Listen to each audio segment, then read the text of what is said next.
वाचनकट्टा हे माझं YouTube channel like करा, शेअर करा आणि सबस्क्राईब करा आणि बेल आयकॉन प्रेस करायला विसरू नका, म्हणजे माझे नवीन व्हिडिओज आले की तुम्हाला नोटिफिकेशन लगेच मिळतील. थँक्यू. नमस्कार. आज मी तुमच्यासमोर घेऊन आले परिचय एका इंटरेस्टिंग पुस्तकाचा. इतिहास शाळेत शिकवलेला विषय. आवडायचा तुम्हाला? मला बऱ्यापैकी. मला असं वाटतं इतिहास विषयाची गोडी तो विषय शिकवणाऱ्या शिक्षकामुळेच वाढते, त्याच्यावरच ती अवलंबून असते.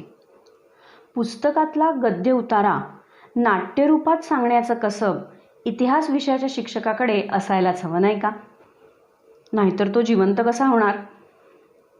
आणि अवांतर माहितीसुद्धा विद्यार्थ्यांना देणं तितकंच आवश्यक असतं.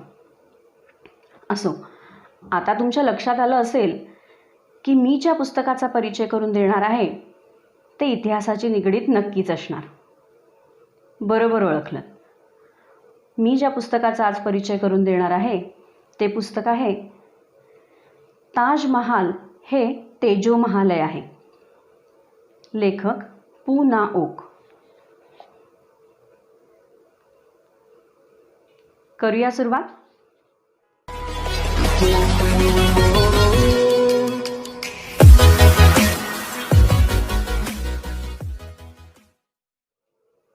पु ना ओक अर्थात पुरुषोत्तम नागेश ओक. शिक्षण MA LLB.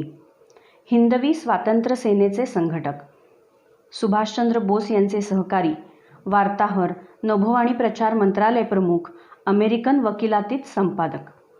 त्यांचा अल्पपरिचय.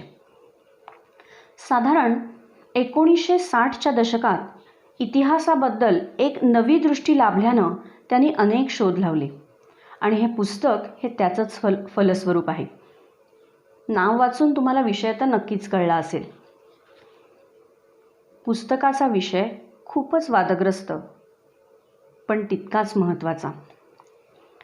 या पुस्तकात त्यांनी साधारण 20 ते 22 छोट्या छोट्या प्रकरणांमध्ये ताजमहाल हा तेजो महालय आहे हे पुराव्यासकट आपल्यासमोर मांडले. पुस्तक वाचताना त्यांनी केलेल्या सूक्ष्म अभ्यासाची आपल्याला कल्पना येते. वाचताना सुरुवातीलाच एक लक्षात आलेली दुर्दैवी गोष्ट तुम्हाला सांगते.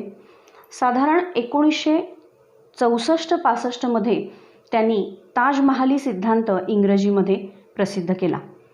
त्यानंतर तब्बल 22 वर्षांनी तो मराठीमध्ये प्रकाशित झाला.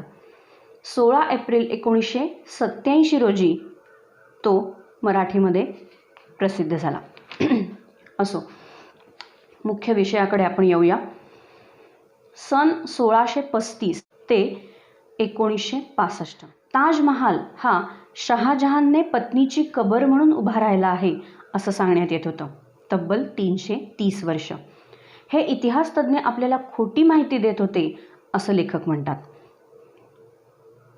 इतिहासाबद्दल मला असं वाटतं की इतिहास हा प्रत्येक देशाचं फक्त चरित्र नसून तो त्या देशाचा आत्मचरित्र असलं पाहिजे. सजीव किंवा निर्जीव वस्तूच्या इतिहासात हाच फरक असतो. इतिहासामुळे देशाची प्रतिमा बनते. निर्जीव इतिहासापेक्षा व्यक्तीचा इतिहास वाचनीय आणि उपयुक्त असतो. म्हणूनच शिवाजी महाराजांचा इतिहास आजही जिवंत आहे, कारण तो सजीव आहे. हर हर महादेव, शिवाजी महाराज की जय असं म्हटलं की आजही आपल्याला स्फुरण चढतं, नाही का? ओक सरांनी या पुस्तकामध्ये इतिहासतज्ञ, तत्कालीन राजकारणी यांनी खोटे दाखले देऊन ताजमहाल ही शहाजहानची निर्मिती आहे हे समाज मनावर कसं बिंबवलं गेलं याचं साद्यंत वर्णन आणि विश्लेषण या पुस्तकात केले. अनेक मुद्दे त्यांनी मांडले. त्यामध्ये ताजमहालसाठी जो संगमरवर लागला तो इराणमधून आणला हा जो एक मुद्दा आहे त्यावर ते म्हणतात, आत्ता जर तुम्ही इराणकडे संगमरवर मागायला गेलात तर जगात आपल्या अज्ञानाची खिल्ली उडवली जाईल. ताजमहालाची खरी आणि खोटी दोन्ही कथा त्यांनी एका प्रकरणामध्ये पूर्णपणे विश्लेषित केल्यात. 22 वर्ष काम चाललं. कामगारांचे हात तोडले. शहाजहानचा एक अश्रू मुमताजच्या कबरीवर पडतो. ह्या ताजमहालाचा समोर काळ्या रंगाचा ताजमहाल शहाजहान स्वतःसाठी बांधणार होता.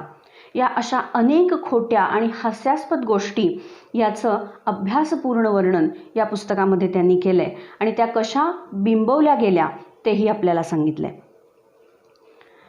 मुख्य गोष्ट अशी आहे की जयपूरचा राजा हा मोगलांचा अंकित होता. जयपूरच्या राजाचं आग्र्यामध्ये एक राजमंदिर होतं. मानसिंग महल हे त्याचं तात्कालिक नाव.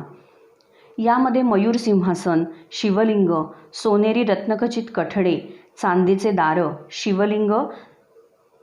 शिवलिंगावर अभिषेक करणारा सोन्याचा घट, जडवलेली रत्न, सोन्यांचे हार, मोत्यांच्या माळा असा अनेक प्रकारच्या संपत्तीचा खजिना आणि झगमगाट होता. ही सगळी संपत्ती हडप करण्यासाठी काहीतरी निमित्त काढून हिंदू राजपरिवाराला नाडण्यासाठी शहाजहानने हा कावेबाज डाव रचलाय असं त्यांनी या पुस्तकात म्हटले. इस्लामी पंथाचा वाटावा यासाठी ताजमहालमध्ये शहाजहानने अनेक गोष्टी नष्ट केल्यात. वाईट आणखी एका गोष्टीचं वाटतं की हे दुष्कृत्य करून देखील इतिहासात त्याचे गौरवोद्गार निघतात. चुकीचा इतिहास जनमानसात पोचवण्याचं हीन कृत्य लोकांनी केलंय असं ओकसरांचं म्हणणं आहे. बादशाहनामा, बखर, दरबारातले कागदपत्र, औरंगजेबाने स्वतः उद्धृत केलेले कागदपत्र याचाही उल्लेख त्यांनी काही प्रकरणामध्ये केला आहे. ताजमहाल ही वास्तू अस्तित्वात नव्हती हे यावरून आपल्याला समजतं. याचं एक उदाहरण सांगते. भर पावसाळ्यात पावसाचं तुडुंब पाणी भरलेलं असताना दुथडी भरून वाहणारी यमुनेचं पाणी तेजू महालाच्या भिंतीपासून दूर कसं याचं औरंगजेबाला वाटलेलं आश्चर्य हे याचं एक उदाहरण आहे. 1653 जर ताजमहाल बांधून पूर्ण झालेला असेल तर त्यापूर्वी तेथे पोचलेल्या औरंगजेबाला तिथल्या कारागिरांना ह्या गोष्टीचं रहस्य विचारता आलं नसतं का असा प्रश्न ओकसरांनी उपस्थित केलाय. या पत्रावरून ताजमहाल ही 7 मजली इमारत असलेला एक प्राचीन अवाढव्य राजमंदिर परिसर होता हे सिद्ध होतं असं ते म्हणतात. इतिहासकार सांगोवांगी माहितीवर विश्वास ठेवतात हे चुकीचं आहे. ऐतिहासिक प्रश्न खडसून उलट तपासणी करून त्याचं तंत्र इतिहासकारांनी अवगत केलं पाहिजे असं त्यांचं मत आहे. इतिहास क्षेत्रातील ही बेजबाबदारी यातून दिसते असंही ते म्हणतात. बिकानेर येथील अभिलेखागारातील पत्रांचाही पुरावा त्यांनी आपल्याला ह्या पुस्तकामध्ये दिलाय. या पत्रात तर ताजमहल असा शब्दच नाही. 22 वर्ष ज्या वास्तूचं बांधकाम चाललं त्याचा साधा उल्लेखही पत्रात असू नये याचं आश्चर्य वाटतं. पारंपरिक इतिहासकार मात्र हट्टाने ताजमहाल ही शहाजहाननीच बांधला आहे असं सतत प्रतिपादन करतात. याबद्दल त्यांना दुःख होतं.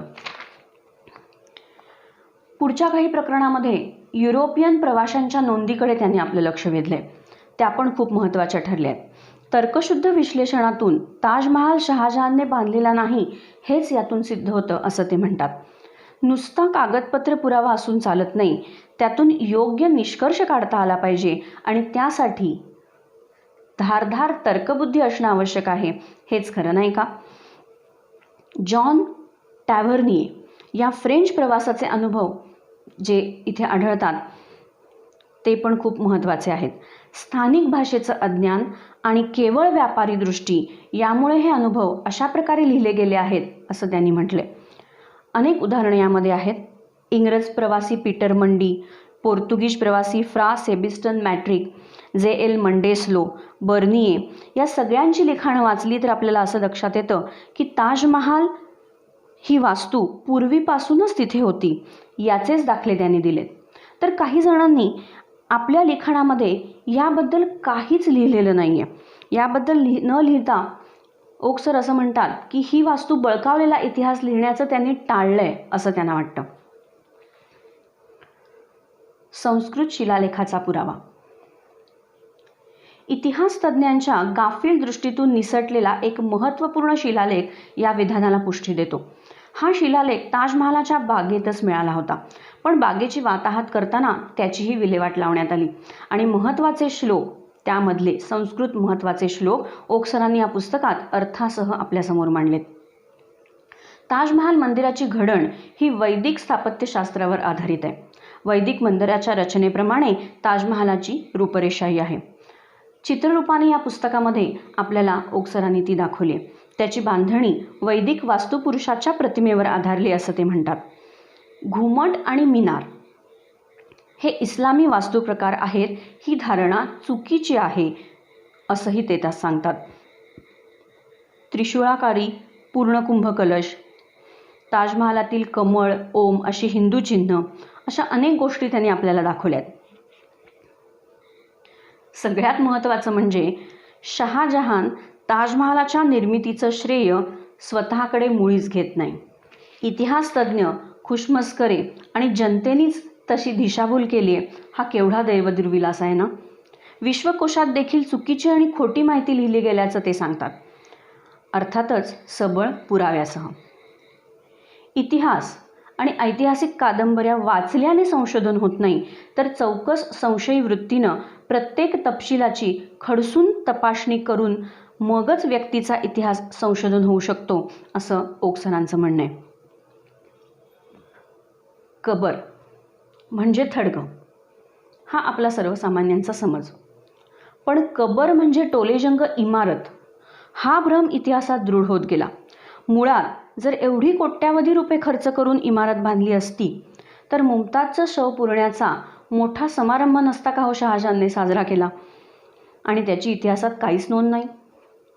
ताजमहालाच्या खर्चाच्या नोंदीसुद्धा प्रत्येक वेळेला विसंगत आढळतात. असे अनेक मुद्दे त्यांनी ह्या पुस्तकामध्ये मांडलेत. ताजमहाल जर खरोखरच शहाजहानने बांधला असता तर त्याने विकत घेतलेल्या भूमीचे खरेदीपत्र, क्षेत्रफळ, आराखडे, भूमिपूजन, धार्मिक विधी, कामगारांची नावं, अंगठे उठवलेले कागदपत्र, सामानाच्या याद्या, असं अनेक प्रकारचं दप्तर तयार झालं असतं, पण यातलं काहीही इतिहासात आपल्याला आढळत नाही. मुमताजच्या मृत्यूच्या सनावळ्याबद्दल, तारखेबद्दल सुद्धा अनेक प्रकारे संदिग्धता आढळते. पुढे जाऊन भारतीय पुरातत्व खात्याची लपवाछपवी सुद्धा त्यांनी आपल्यासमोर आणली. इंग्रजांनी हेतुपुरस्सर हे पुरातत्व खातं तयार केलं असं ते म्हणतात. ऐतिहासिक नगरं, इमारती यांच्याबद्दल धादांत खोटं कपोल कल्पित भारूड पुरातत्व खात्याच्या दरबारात लिहून ठेवता यावं यासाठी हा कट रचलेला आहे. कारण पुरातत्व खातं स्थापन झाल्यानंतर मधल्या काही काळानंतर 5 वर्ष हे खातं इंग्रज सरकारने बंद करून ठेवलं होतं. 1870 ते पुन्हा चालू करण्यात आलं. या 5 वर्षात कनिंगहॅम या इंग्रजी अधिकाऱ्याने भारतातील विविध ऐतिहासिक नगरं, इमारती याबद्दल खोटे भारूड पुरातत्व खात्याच्या दरबारी लिहून ठेवलं. परिणामी या विषयात BA, MA, DLitt, PhD या पदव्या मिळवल्या तरी समस्त सुशिक्षित वर्ग या खोट्या इतिहासाला बळी पडला असं ते सांगतात. केवढी महत्त्वपूर्ण माहिती आहे. समस्त इतिहासकारांनी तर्कानं अभ्यास करण्याची गरज आहे. इंग्रज आणि मुसलमान शेकडो वर्ष भारतात सत्ता गाजवत होते, म्हणून त्यांनी लिहिलेला इतिहास खरा असं मानण्याचं सर्वसाधारण वृत्ती झाली असं त्यांचं म्हणणं आहे. या कनिंगहॅमनं ताजमहाल संबंधीची अनेक कागदपत्र नष्ट केल्याचं देखील ते आपल्याला सांगतात. कवी आणि कथालेखकांनी सुद्धा यामध्ये लुडबुड केली. उगीचच खोट्या रचना, प्रेमकाव्य असं करून शहाजहानची जणू त्यांनी थट्टाच उडवली असं ते म्हणतात. कारण मुळात शहाजहानला एक पत्नी मुमताज नव्हती, त्याला अनेक हजारो स्त्रिया त्याच्या दरबारात होत्या. शहाजहान आणि मुमताजच्या जर एवढ्या प्रेमकथा असतील तर त्या कथा कुठल्याही दुकानात मिळू नयेत, ती प्रेमकाव्य कुठेही सापडू नयेत, हे इतिहासकारांच्या नजरेतून कसं सुटलं असाही त्यांना प्रश्न पडतो. ताजमहाल या नावावरूनच तो इस्लामी नाही असं समजतं. महाल हे हिंदू राजांचे होते. सुवर्ण महाल, मोती महाल, राणी महाल. शहाजहानच्या क्रूर आणि बदफैली स्वभावाची सुद्धा अनेक उदाहरणं आपल्याला इथे वाचायला मिळतात. शहाजहानची कारकीर्द शांततेची म्हणून इतिहासकारांनी वर्णली आहे, पण ती किती पोकळ आहे याचे दाखले या पुस्तकात आपल्याला वाचायला मिळतील. लेखक म्हणतात, वास्तविक हे खूप महत्त्वाचं आहे. हा पॅरेग्राफ मला खूप आवडला. हा पॅरेग्राफ अनादी कालापासून इतिहासातील दोषस्थळे शोधून त्याची सूची तयार करणे, त्यावर अभ्यासकांची चर्चा घडवून आणणे, प्रबंध मागवणे आणि एक एक प्रश्न निकालात काढणे, अशा पद्धतीनं एक संध राष्ट्रीय आणि जागतिक इतिहास तयार करून तो विद्यार्थ्यापर्यंत पोचवणे गरजेचं आहे. पण खेदानं सांगावं असं वाटतं की असं काहीही घडत नाही. विशिष्ट कारणं त्याची अनेक असतील, पण विशिष्ट मतप्रणालीच्या इतिहास तज्ज्ञांनी काही मुद्दे झाकून ठेवलेत हे मात्र नक्की. एका प्रकरणात तर शहाजहानचा पूर्वज बाबर या ताजमहालात राहत होता असाही उल्लेख आढळतो. म्हणजे शहाजहानने बांधण्यापूर्वीच ही वास्तू अस्तित्वात होती हे यावरून सिद्ध होतं. पुढे जाऊन ओक्सरांनी 2 आधुनिक पुरावे सुद्धा आपल्यासमोर दर्शवलेत बरं का. यामध्ये अमेरिकी स्थापत्यशास्त्र शिकवणाऱ्या मार्विन मिल्सचे उदाहरण फार रंजक आहे. तो भारतात आलेला असताना ताजमहालातील एक लाकूड अमेरिकेत नेऊन त्याने त्याची कार्बन 14 अशी चाचणी केली. या चाचणीमुळे ते लाकूड किती वर्ष जुनं आहे हे आपल्याला समजतं आणि त्या चाचणीचा निष्कर्ष असा निघाला की शहाजहानच्या पूर्वी सुमारे 300 वर्ष हे लाकूड अस्तित्वात होतं. पुढचं प्रकरण आहे शहाजहानने मयूर सिंहासन ताजमहालातून नेले. मी काही प्रत्येक प्रकरणामधला काही ठराविक महत्त्वाचा भाग घेऊन आपल्यासमोर मांडला आहे. यामधलंच हे प्रकरण. इस्लाम धर्मानुसार कोणत्याही सजीव प्राण्याची आकृती रेखाटणं, मूर्तीपूजा करणं हे निषिद्ध मानलं जातं.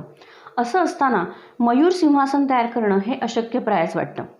वाचताना लक्षात आलेला महत्त्वाचा मुद्दा म्हणजे इसवी सनांचा गोंधळ. बरोबर 1934-35 साली म्हणजे मुमताजच्या मृत्यूनंतर 1-2 वर्षात खजिन्यात भरपूर संपत्ती जमा झाली आहे.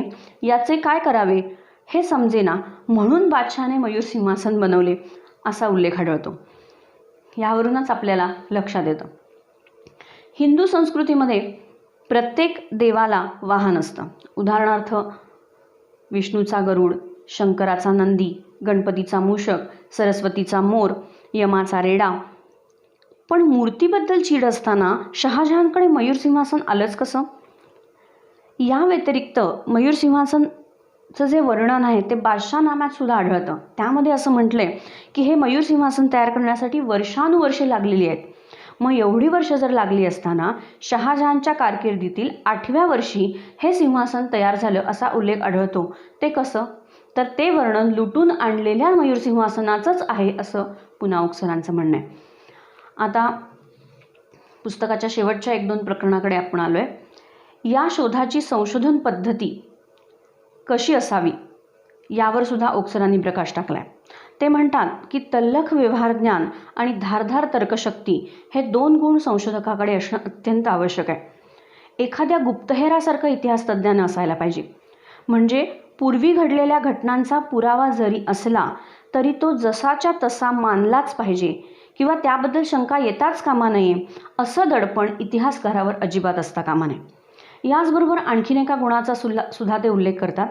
वकिलाप्रमाणे प्रत्येक मुद्द्याची फोड करून बारीक सारीक तपशिलाचा विचार ही इतिहास तज्ज्ञानं केला पाहिजे. त्यांच्या स्वतःच्या संशोधन पद्धतीबद्दल ते असं म्हणतात की अनेकांना माझं संशोधन तर्कसंगत वाटत असूनही निष्कर्ष मात्र पटत नाहीत. ते चूक आहेत असं काही जण म्हणतात. तर काही जण तुमचे सिद्धांत खूप धीट, निर्भीण आणि बाणेदार आहेत, पण तुम्ही ताजमहाल हा शहाजहानने बांधला नाही या विधानाशी मात्र आम्ही सहमत नाही असंही सांगतात. संशोधनाची सर्व तत्व लाथाडून आजवरच्या इतिहास तज्ज्ञांनी ताजमहाल शहाजहानने बांधला असा इतिहास रचला याचा त्यांना भयंकर दुःख होतं. कारागिराचं नाव माहीत नाही, खर्च किती माहीत नाही, किती वर्षात बांधला हे माहीत नाही, सनावळ्यांचा गोंधळ, ताजमहाल हा शब्द मोगली कागदपत्रात नाही, इतक्या सगळ्या गोष्टी असताना सुद्धा या क्षेत्रात किती अनाचार चाललाय याकडे ते आपलं लक्ष वेधतात. शेवटच्या परिच्छेदात त्यांनी जे मुद्दा मांडलाय ना तो खूप महत्त्वाचा आहे किंवा तो विचार करण्यासारखा आहे असं मला वाटतं. ओक्सर म्हणतात, ताजमहाल शहाजहानने बांधला नाही असं जेव्हा मी माझ्या लेखातून, व्याख्यानातून लोकांसमोर मांडतो त्यावेळेला लगेच साशंक श्रोते माझ्याजवळ येतात आणि म्हणतात, ओकसाहेब ह्याचा पुरावा आहे तुमच्याकडे? परंतु हाच प्रश्न त्यांनी आजवरच्या अध्यापक आणि प्राध्यापकांना का बरं विचारला नाही? सर्व तपशील संदिग्ध असताना सुद्धा शहाजहान हा ताजमहालचा निर्माता आहे असं विधान करणाऱ्या आजवरच्या लेखक आणि ग्रंथकार पुरातत्ववाद्यांना ज्यांनी 300 वर्ष जगाची फसवणूक आणि दिशाभूल केली त्यांना कोणती शिक्षा? त्यांना हा प्रश्न विचारण्यातच आला नाही. या पुस्तकाच्या शेवटच्या प्रकरणापर्यंत आपण आलोय. त्यामध्ये ताजमहाल कसा पाहावा हे सुद्धा मार्गदर्शक ओक सरांनी केलं आहे. अगदी सचित्र वर्णन आपल्याला त्यांनी करून दाखवलं आहे. जवळजवळ 3 ते 4 तास काढून आपण ताजमहाल पहा असं ते म्हणतात. अजून एका मतप्रवाहाकडे त्यांनी आपलं लक्ष वेधलं आहे. त्याच्यावर ते प्रकाश टाकतात. एवढ्या वर्षांनी ताजमहाल कोणी बांधला? तो कबर म्हणून पाहिला काय आणि राजमंदिर म्हणून पाहिला काय? काय फरक पडतो? गडे मुर्दे उखाडणे से क्या फायदा? ह्या म्हणण्याप्रमाणे काही लोकांचं म्हणणं असतं. म्हणून काही विचारवंत याकडे दुर्लक्ष करतात. पण ओक सरांचा मुद्दा वेगळाच आहे. ते म्हणतात आपण एखादी वास्तू, जुनी वास्तू का पाहतो? तर ती कोणी बांधली, कशा परिस्थितीत बांधली, त्याचा इतिहास काय, ती कोणत्या संस्कृतीशी निगडीत आहे, या सगळ्या गोष्टी आपल्याला जाणून घ्यायच्या असतात. कारण त्यावर आपल्या देशाची, तिथल्या भागाची प्रतिमा ठरत असते. मग हे जगासमोर येणं गरजेचं नाही का? पण राज्यकर्ते, इतिहासकार याबाबत औदासीन्य बाळगतात, याचा त्यांना भयंकर खेद होतो. शेवटच्या प्रकरणात तर त्यांनी मोगल बादशाचा पूर्वज तैमूरलंग याने शहाजहान 230 वर्षपूर्व भारतावर आक्रमण केलं असताना तेजोमहल पाहिला अशी नोंद असल्याचं ते सांगतात. पुन्हा ओक सरांनी संदर्भ ग्रंथ सूचीसुद्धा या पुस्तकामध्ये अगदी शेवटच्या प्रकरणामध्ये आपल्यासमोर सादर केली. या आत्तापर्यंतच्या सगळ्या विवेचनावरून मला तरी असं वाटतं, भारतातल्या आक्रमकांनी बांधलेल्या प्रत्येक मोठ्या वास्तूकडे याच संशोधन वृत्तीनं बघण्याची गरज आहे, नाही का? असा प्रश्न माझ्यासमोर येतो. आणखीन एक जाता सांगते एक छान इंटरेस्टिंग गोष्ट. याच कथानकावर आधारित विद्याधर ओक, सगळ्यांना हे नाव परिचित असेलच, विद्याधर ओक लिखित आणि दिग्दर्शित संगीत ताजमहल हे नाटक रत्नागिरीच्या एका संस्थेनं आत्ताच रंगमंचावर आणले. कसं वाटलं? मला असं वाटतं की कुतूहल म्हणून खरा इतिहास काय आहे हे जाणून घ्यायची जिज्ञासा म्हणून तरी नक्की हे तुम्ही पुस्तक वाचा. तुम्हाला ते जरूर आवडेल अशी मला खात्री आहे. थँक्यू.